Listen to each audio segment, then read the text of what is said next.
Good morning, everybody, and today I am here to talk to you guys about the Federal Reserve banking system in this country. And I know most of you are thinking, boring, but I want to ask you a question. Where does money come from? Most of you would like to say it grows on trees, or most of us wish it grew on trees, but the majority of answers is actually from a government printing press. Now, essentially, government money can be printed from mints and places like that, but the Federal Reserve banking structure reserves all rights to print and produce U.S. dollars. So I want to talk to you guys about the expense of mankind and the people of the United States' future when considering their dependence upon the Federal Reserve. Now, I'm going to go over 3 different things with you guys today.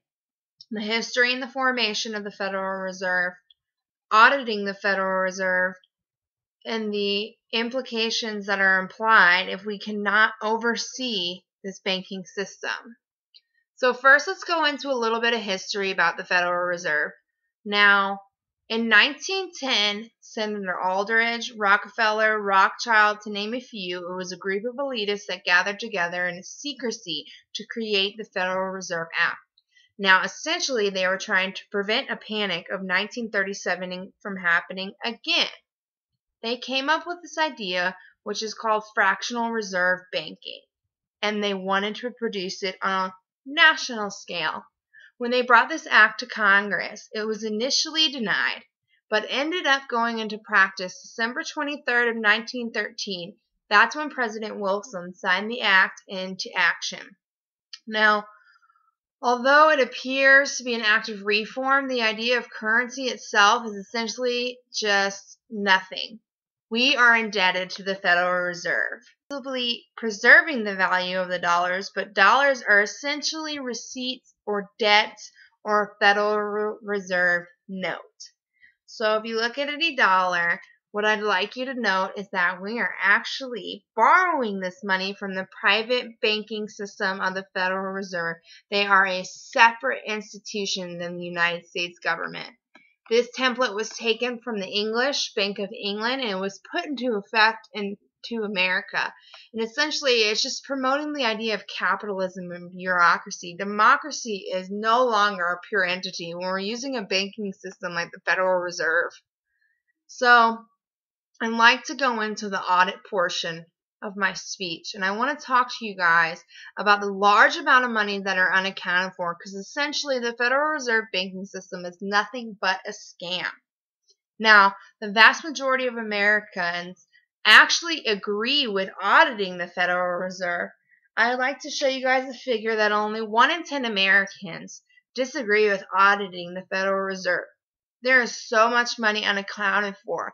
And when I say unaccounted, what I'm speaking about is the fact that nobody has to oversee this. They have full rights over printing money, and we are basically constantly indebted to this system.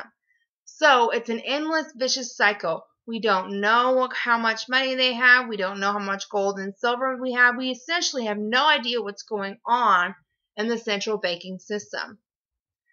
They are not required to report to Congress. So Ron Paul did assist in passing legislation in preparation for an audit to essentially make the Federal Reserve transparent to the public.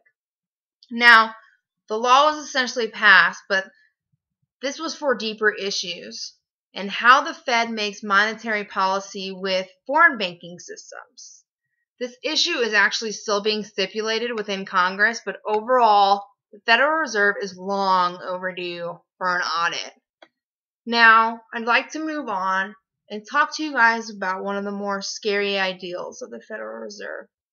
Now, they actually believe monetary policy does not matter. And since they have the ability to print the money in the U.S. and they're constantly gaining debt from us, we are essentially prisoner to their banking system. And they are making money off the large sums of interest when we're paying back the debt. Now, at the beginning of time, receipts were given out from state banks in exchange for gold, and the banks would loan out more receipts than there were gold. And I'll refer you back to the Panic of 1837. This is exactly what happened. We did not have enough gold and silver, and we were handing out too many receipts. This is essentially the ideal they put on a national scale. Now, considering they have full rights to print this money, their fear is minimal of ever running out because we're constantly indebted to them. So they actually have absolute power over monetary policy in this country, and that is a huge issue. The control over this money gives the Federal Reserve complete power, and none of this is regulated by the U.S. government. And this is a very scary truth, guys. It needs to be revealed, and it alludes to the need for an audit and oversight of the corporation. And I want to remind everybody today, when you have all the money in the world, essentially the only thing that's left is power. And it's a given that with money comes power. But with power, the Federal Reserve banking structure has the ability to execute total control over the masses. Now, to summarize all of this, the Federal Reserve as a central banking system is essentially a scam. It's run by the elite, by the arrogant. It's run off means of greed and gluttony. And the United States signed over all of its rights to these men. And now radical change must be put into action for a democratic society to prevail. Now, money is essentially a legal tender, and I want to remind you that this is a private banking corporation. So it's time for a real audit, guys. And democracy must prevail.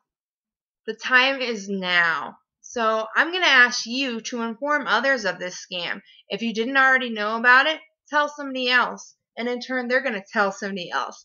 And in turn, they're going to tell somebody else. And the word's going to get out. You know, there's already new ideas on how to bank in this country. We go back to state banks when there's absolutely no debt involved. We could use Bitcoin, which is experimental, and Ithaca hours, which is proven to already work in certain areas. The thing I could ask you to do today, and the thing that will protect you and your family the most, is simply bank locally.